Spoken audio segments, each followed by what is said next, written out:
Hello and welcome to this week's Car File. Today we're looking at 4x4s with a difference, soft roaders that you can still get all the family in.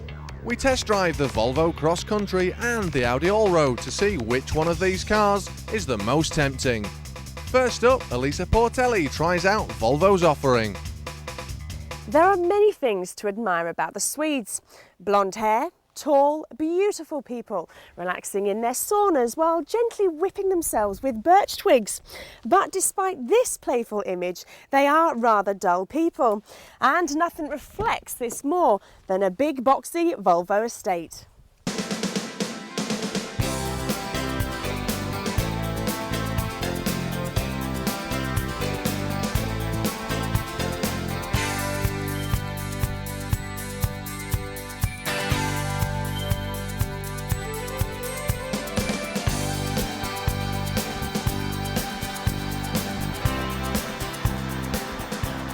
Boring it may be, but the exterior oozes class and style.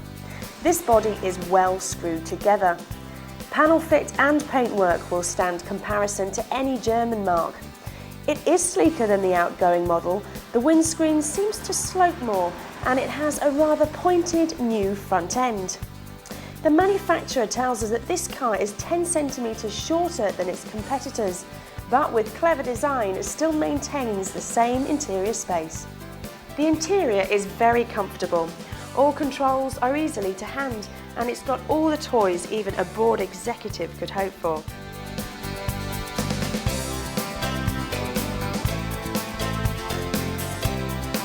The boot's low capacity is, as you would expect, very impressive. This model is the T5. It boasts an impressive 250 brake horsepower from the 5-cylinder 2.3-litre turbocharged engine. The T5 designation, first seen in the early 90s on the 850, caused a stir in suburbia. A performance car with room for the kids and the dog. I haven't really been able to exploit the performance of this car on this short test drive, but it feels very quick with brakes and handling to match. This car is no sports car though. The sheer bulk makes this a rather formidable beast to pilot through narrow country lanes. However, if your two-seater sports car days are now behind you, this car is capable of putting a great big smile on your face. Once you've dropped the kids off, of course. Volvo estates have a very strong image, but that doesn't come cheap. The T5 model comes in at a whopping £30,000, and the entry model is still £23,000. Now that kind of money will get your bum nestled in the leather seat of some serious motor cars. If you want a Volvo estate but hanker after the image of a 4x4, then you'll have to wait till the summer when the XC all-wheel drive becomes available. Now if you like this car, then you'll probably never be happy with a BMW 5 Series or a Grand Cherokee, no matter how good they are. So buy the boxy estate. It is a good replacement to a fine motor car. I give the Volvo estate the auto industry 2 kids and a Labrador award. Well, the Volvo might get Elisa's 2 kids and Labrador award, but what will Richard Hammond make of the Audi Allroad?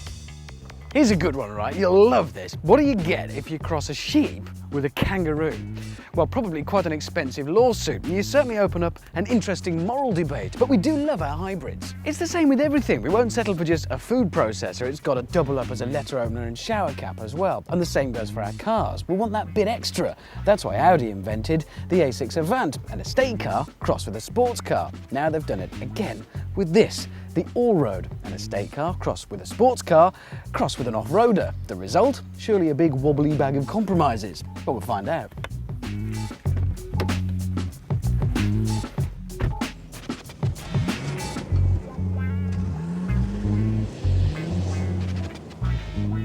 Drive the petrol engine version in a bit of a hurry and you'll start to see what you would dream of in an ordinary off-roader. 0 to 60 comes up in a shade under 8 seconds, a top speed 147 miles an hour, and all with that sure-footed, almost sports car handling. Start to drift off-road, we're rocking and rolling. it copes extremely well. Because we're not a huge cumbersome off-roader, it can actually skip along the smaller bumps very well indeed. Audi's interiors can hold their head up in any company. I rate them as amongst the very best in the world. So it's good news there's no disappointment in here. It's every bit an A6 Avant. Beautiful, clean, sharp lines everywhere. And every single bit made of the best quality materials and fitted beautifully. There's no stray lines or big gaps. There's all the usual kit you'd expect to find on board. We've got sophisticated satellite navigation, electrical, everything, including my seat. But we've also got one interesting little panel here, and it's a big giveaway that this is actually a pretty serious car. It's down here.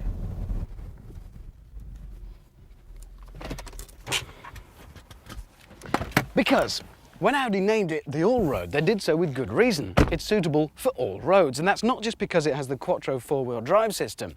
It also has a very clever air suspension system, which allows it to vary the ride height according to the conditions. Let me explain and demonstrate. Right now, we're at normal. About there, for ordinary day-to-day driving around town.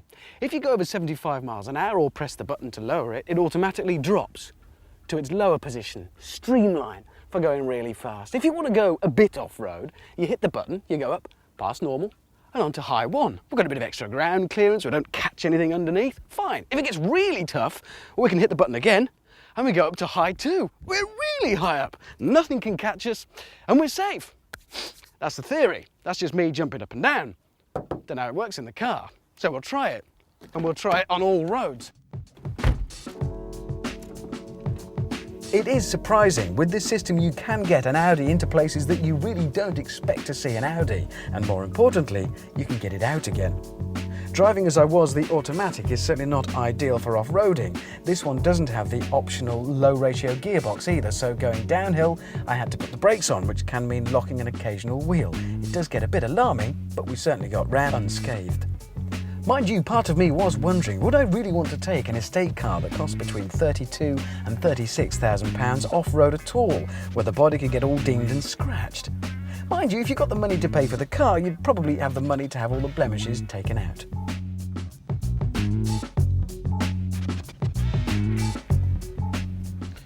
So, does this most compromised of cars actually work? Well, it does manage to take all the best bits of the 3 cars that go to make it up, and none of the worst. It does have decent off-road ability without being as big as your house and thirstier than you'd ever want to pay for. It's certainly got practical estate car capabilities, but it doesn't look boring and bland. It looks great, in fact. And yes, it's certainly a sports car, but it's not as small and pokey as most ordinary sports cars. So, yes, it does work. Right, I've got to go and collect my new combined hat stand, toothbrush and roller skate, so I'll be off. Hey. Next, we take a look at the physical differences between the standard V70 and the Cross Country V70. The physical difference between the standard V70 all-wheel drive and the Cross Country version is that the Cross Country has 16-inch alloy wheels, increased ground clearance, front bumpers with overriders, has a new style grille, grey side mouldings, a retractable rear bumper dust cover, partial colour keyed rear bumpers, new style roof rails with crossbars, canvas and leather upholstery in grey or oak, these amazing little floor mats that should cope with the mud and water that you'll be lugging into the car, and side nets at the rear to protect those awkward loads from flying around. It has that same 2.5 litre 5-cylinder light pressure high performance engine. Well, that's it for part 1. After the break, we speak to David Ingram from Audi to find out the all-road story.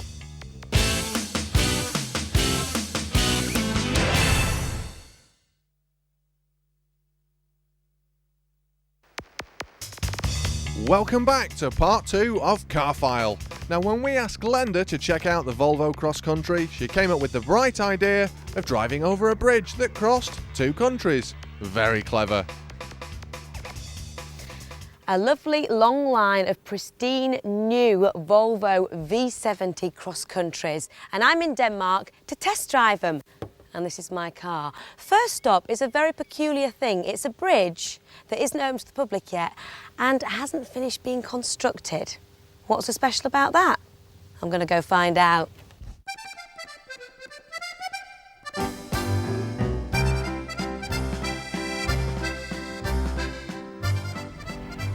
Here I am driving along a lovely bridge in the sunshine, but this is no ordinary bridge. This is the first ever bridge between two countries, those countries being Denmark and Sweden, and it's a pretty long bridge, 16 kilometres long. In fact, it's the biggest ever erection that the Danes and the Swedes have managed.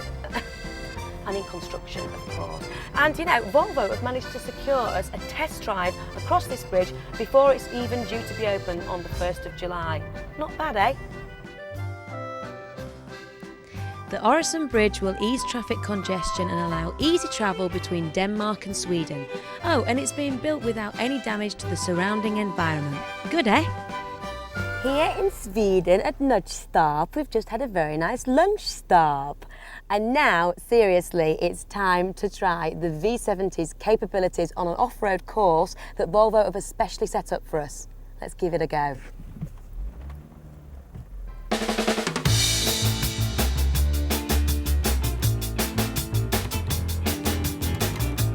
I am driving a car that you'd normally take all the kids in through a really big pit of water, and it's fine. It's so fine. Normally when I'm on roads like this, it's in the co-driving seat of a rally car and it's going rah, really, really loud and you can't hear yourself think. Going around this wood off-road track in this Volvo, listen, I can't hear a blooming thing. The engine is so quiet. It's amazing. The thing I don't like about it, I think, is that I don't know whether you can see, but I'm having to kind of like sort of peer over the bonnet. If you were sat in a normal kind of 4x4, like a Discovery or a Cherokee, you've got a much higher driving position and you can see the road ahead of you much more. With this, you're like really quite low, and I find it a little bit disconcerting that I can't quite see when I'm driving over this kind of terrain. Traction control, get up this hill. Here we go, yay! Is it gonna do it? Are we gonna do it? You know we're gonna do it. Fantastic, that is brilliant.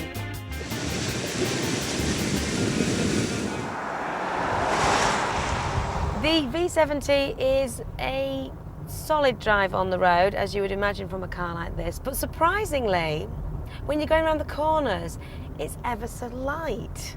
The steering is light and it tends to wallow a bit. In fact, it oversteers slightly when you're on a road like this.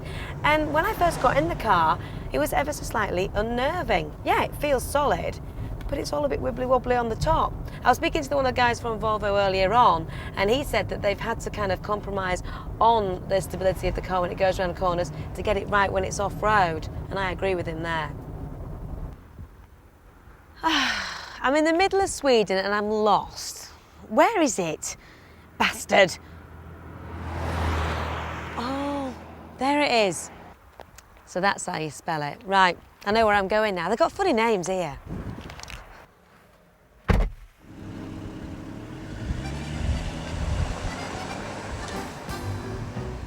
The Cross Country offers great flexibility. Not only does it offer the comfort of a luxury saloon and the safety of a standard V70 estate, but has substantially improved all road abilities, which are previously only possible in an SUV. Ah, it's nice here, isn't it? This is Tullochhoff and it's just down the road from Bastard. And boy, was I glad to get out of that place. It's full of a right bunch of Swedes. Anyway, as you can see, the shape of the car hasn't changed much. It's a bit wider, a bit further off the ground, and it's got these lovely, well, all right, brown bumpers. Volvo tell me that they've developed these so that when you're off-road, the car doesn't scratch as much as the colour-coordinated bumpers. Anyway, look, I can't stop long. I'm on my way to Smegham now. Sounds a nice place, doesn't it? Wonder what they do there. The new Volvo Cross Country starts at just under 29k on the road, and it's based on the same platform as the V70 estate. The ground clearance is 20.9 centimetres. Who'd have thought it? That is 1 millimetre more than the Cherokee and 1 millimetre less than the Discovery. And who'd have guessed it? Those few millimetres making all the difference. And us girls should know. Safety, always a Volvo strong point, is unrivaled in the cross country, with dual stage airbags, SIPs, side impact protection systems, whips, whiplash protection systems, and the IC, which is an inflatable curtain, which is all provided as standard. What a fantastic day, and I've arrived now in Tylösand, Sweden. And look, there's the beach, and life is a beach, so I'm going to go and lie on it.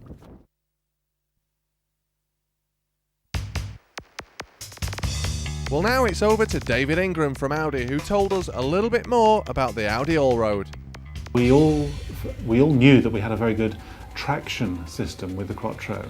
It's been in production now 21 years, and right from the beginning we knew that we had a system which was capable of being the basis of a very competent off-road vehicle. The limitation of the original Quattro was its ground clearance. And we developed an existing car, an existing successful car, the A6 Avant, with an adjustable air suspension system which had 4 different height settings. So that would solve the ground clearance problem. The standard Quattro system did the job very, very suitably for the traction, and hey presto, it came together as an extraordinarily competent off-road vehicle. Off-road with the suspension on its high setting, but also on-road with the low setting, because the traditional bugbear of traditional off-road vehicles are its high centre of gravity. So we could effectively have the best of both worlds. The typical customer for an all-road is a senior management person or someone who owns their own business, but with an outdoor lifestyle, golf, tennis, water sports, cycling, that sort of thing, where they have a tendency to go onto rough ground or off the main road anyway, certainly. Okay, a lot of people won't use the car for its true capabilities. Most people won't stretch it, indeed they don't any traditional off-road vehicle. But it gives them the comfort of an on-road, of a conventional vehicle, with the capabilities of a full off-road vehicle. And there's the styling as well, people like the styling of it.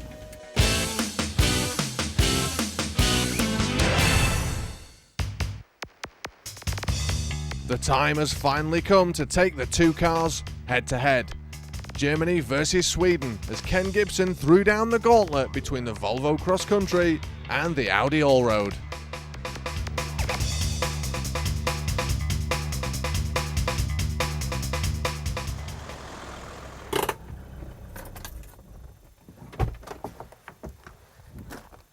Serious off-roading demands a serious machine, something like the tried and trusted Land Rover. But there are 2 new kids on the block, because Volvo and Audi have come up with 2 estate cars they say can deliver everything a normal 4x4 can. They say these estates will take you to the parts that other estates can only dream about.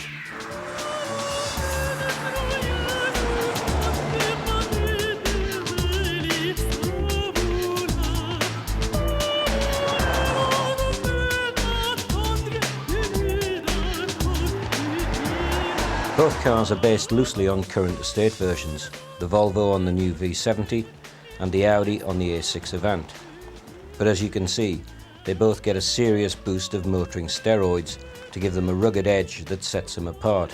In fact, they look rather like estate cars on stilts. Both the cars pass the on-the-road test with flying colours.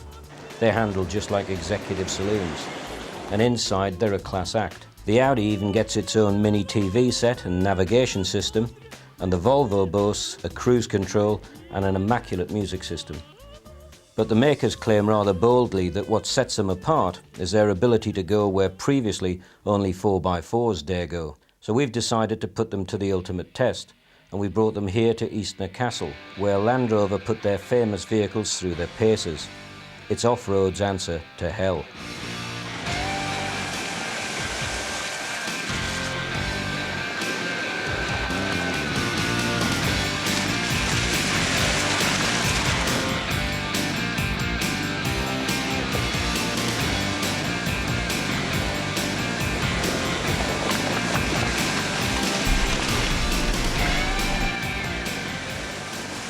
Wouldn't want to be doing this in the family estate car.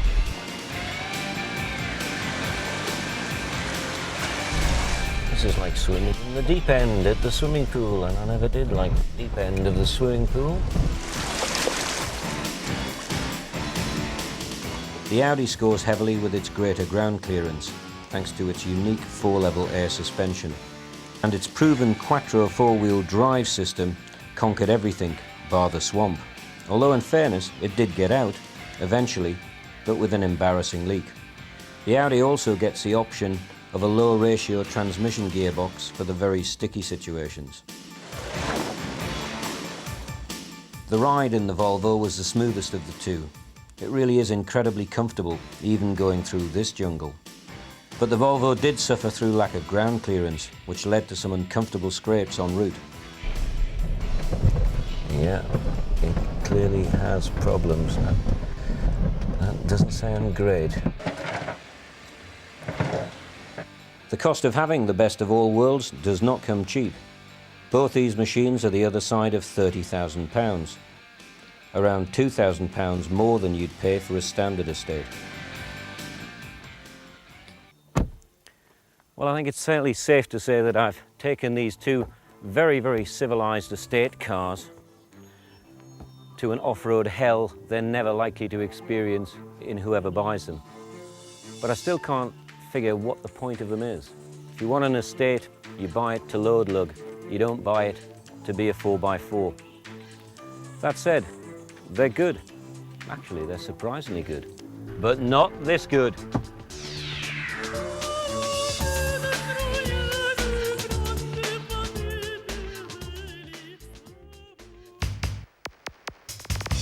Well, that's about it for this week, but join us next week on Car File for a closer look at the smaller executive car in the form of the Mercedes C-Class.